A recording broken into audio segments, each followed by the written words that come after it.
मेरा नाम अजय कुमार महावर है। घोंडा विधानसभा दिल्ली में AC 66 वहाँ से मैं विधायक हूँ। Bharatiya Janata party chief whip Delhi हूँ और पहले ऑर्गेनाइजेशन में मैंने लंबा समय तक उसमें काम किया है। 2 बार मैं जिला अध्यक्ष भी रहा हूँ, डिस्ट्रिक्ट प्रेसिडेंट। यही छोटा सा इंट्रोडक्शन।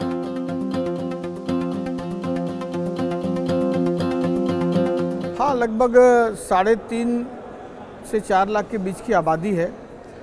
2,25,000 से ज़्यादा वोटर हैं और मेरे यहाँ पर सभी धर्म के और सभी जात बिरादरी के लोग रहते हैं। मिक्स्ड पॉपुलेशन है और लोगों से गहरा जुड़ाव है। मेरा राजनीतिक जीवन से पहले सामाजिक जीवन भी रहा है, जिसके कारण जो है लोगों से बहुत जुड़ाव है। और ऑर्गेनाइजेशन का काम करते करते और फिर मैं चुनाव लड़ाने का काम ज़्यादा था, लेकिन पार्टी ने आदेश किया तो लड़ा भी। लड़ने के बाद अपनी विधानसभा में मैं 28,370 वोटों से जीता हूँ, जो लगभग 58% वोट हैं।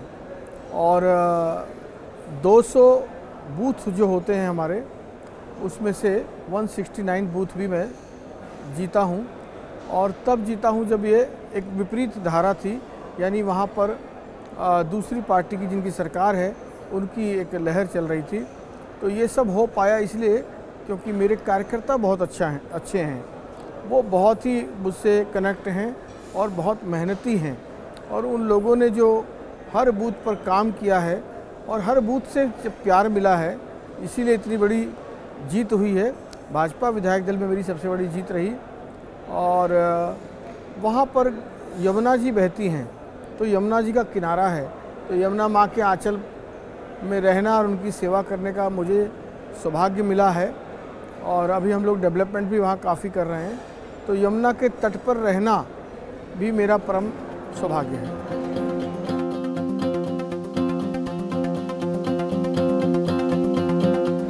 मुझे लगता है कि ये अभूतपूर्व कार्यक्रम है और होल लाइफ मेमोरेबल उसमें रहेगा ये पन्ने में, क्योंकि हमने बहुत सारे सेमिनार अटेंड किए हैं। हमारे विधानसभा सत्र देखे हैं, हमने लोकसभा राज्यसभा के सत्र भी एज विजिटर देखे हैं और तमाम प्रांतों में जाने का अवसर मिलता है। लेकिन ये अपने आप में बहुत वैल्यूबल भी है और मुझे लगता है कि ऐसा कभी हमने सेमिनार नहीं देखा। पूरे देश के लगभग 2,200 MLAs MLC यहाँ पर हैं और भिन्न भिन्न प्रांतों से हैं, भिन्न भिन्न भाषाओं से हैं, भिन्न भिन्न आइडियोलॉजी से हैं। लेकिन उन सब को इस NLC ने एक माली की तरह तरह के फूल जैसे बगिया में होते हैं वैसे यहाँ पर सजाया है। और इससे एक दूसरे से इंट्रोडक्शन होना, उनकी भावनाओं और विचारों का आपस में एक्सचेंज होना, और व्यवस्था पक्ष भी लाजवाब है। और मैं NLC की पूरी टीम को, राहुल जी को और उनकी पूरी टीम को बहुत बहुत बधाई देता हूँ।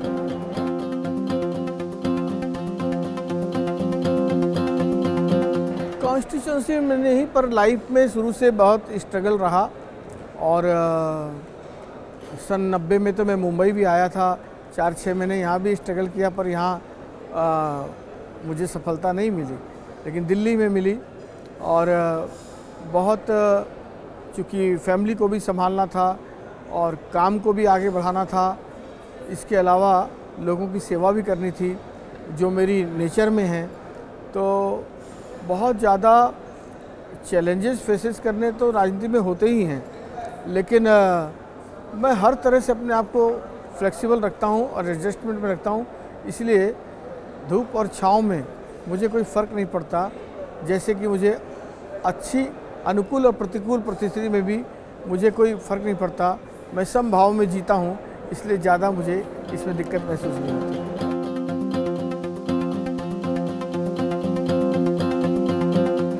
नेचुरली देखिए, टफ तो होता ही है, भय भी होता है, पर मेरा अदम्य विश्वास था कार्यकर्ताओं पर, लोगों पर, परिवार पर, दोस्तों पर और खुद पर भी। तो इसलिए यकीनन मैं आत्मविश्वास से भरा हुआ था। अनेक चुनाव मैंने लड़ाए हैं लोकसभा, विधानसभा और निगम के चुनाव भी मैंने लड़ाए हैं।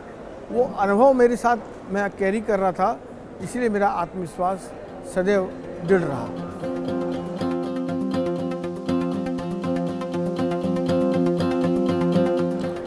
निश्चित रूप से मैं सबसे ज़्यादा प्रभावित आदरणीय पूर्व प्रधानमंत्री अटल बिहारी वाजपेयी जी से रहा हूँ।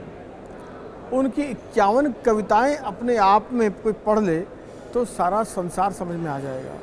उनकी भावनाएं, उनकी वाक्पटुता, उनका विशाल हृदय, दुश्मनों को भी अपना बनाने की उनकी कला और देश के प्रति जो प्रेम, विदेश में विपक्ष के नेता के जाने के बाद भी देश के मान को ऊंचा बढ़ाने का, गौरव बढ़ाने का काम जो करते थे, अटल जी मेरे आइकॉन हैं। और अभी वर्तमान में आदरणीय नरेंद्र मोदी जी, क्या कहें, इतना विराट व्यक्तित्व। और उनके साथ तो मैंने मंच भी साझा किए हैं।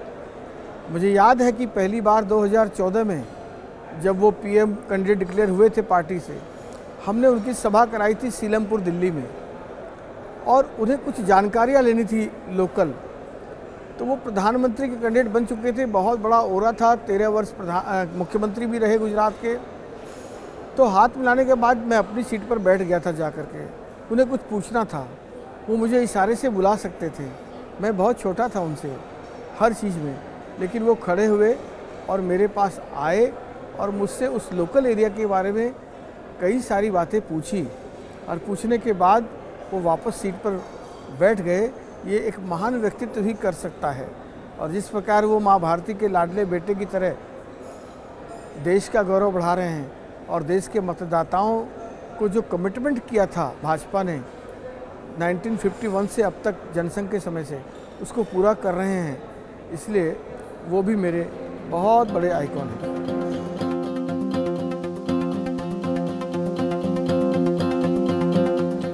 अनेक भाषाओं का होना, अनेक कल्चर का होना और अनेक विचारधाराओं का होना, उसके बाद भी अलग अलग रूट से सबका मिशन एक है। और ये एनएलसी के इस कार्यक्रम ने भी दिखाया है कि everybody want to build his country up, है ना। विश्व गुरु बनाना सब चाहते हैं, सब भारत के गौरव को देखना चाहते हैं। तो ये बात निश्चित रूप से भारत की डेमोक्रेसी में है। कुछ लोग अपने थोड़े बहुत स्वार्थ के लिए ज़रूर इधर उधर आरोप लगाते हैं, देश को बाहर बदनाम करने का प्रयास करते हैं। मैं तो उनकी घोर निंदा करता हूं।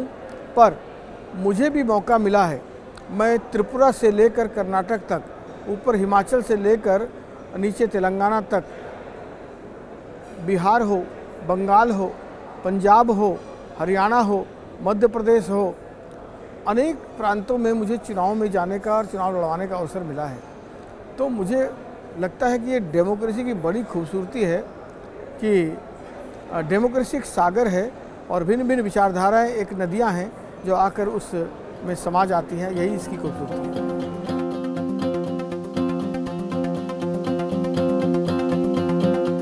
ये बहुत कठिन है। पॉलिटिक्स में खासकर पर्सनल लाइफ बहुत डिस्ट्रॉय हो जाती है। लेकिन मैंने थोड़ा सा इंद्रधनुष से सीखा। इंद्रधनुष में जैसे 7 रंग होते हैं, संगीत के जैसे 7 सुर होते हैं, तो वैसे ही मैं पूरा समय पॉलिटिक्स में और जनसेवा में देने के बाद भी कुछ अंश, चाहे वो मेरे धार्मिक क्षेत्र का विषय हो, चाहे मेरे परिवार का विषय हो, चाहे मेरे मित्रों का विषय हो, मैं सबको थोड़ा थोड़ा समय ज़रूर कभी देता हूँ, और ताकि ज़िंदगी का एक अच्छा बैलेंस बना रहे और अच्छे सुर आते रहें और ज़िंदगी ठीक ढंग से चलती रहे। मैं बच्चों के लिए भी और परिवार के लिए, मित्रों के लिए भी समय बीच बीच में निकालता हूँ।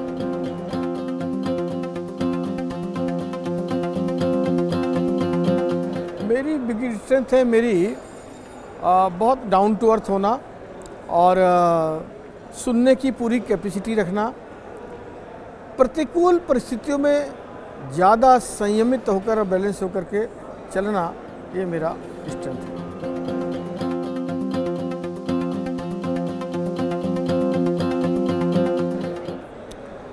मैं यूथ से ये कहूँगा कि किसी को भी आइकॉन बनाएं, लेकिन जो पास्ट में हमारे बहुत लोगों ने किया है, स्वामी विवेकानंद जी को ज़रूर पढ़ें, हमारे अब्दुल कलाम जी को ज़रूर पढ़ें।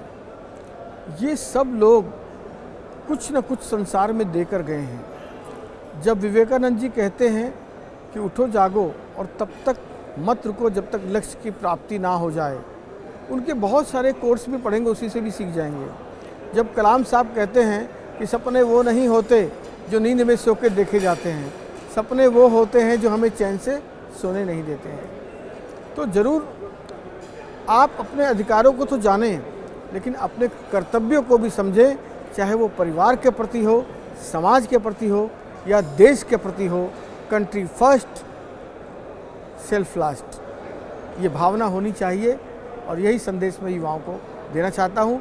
युवा देश है, युवा भारत है और भारत आगे बढ़ रहा है, उसमें युवाओं की बहुत बड़ी भूमिका होने वाली है। अपने आप को प्रस्तुत करें कि what should I contribute for this country. तो यही मेरा संदेश युवाओं के लिए है।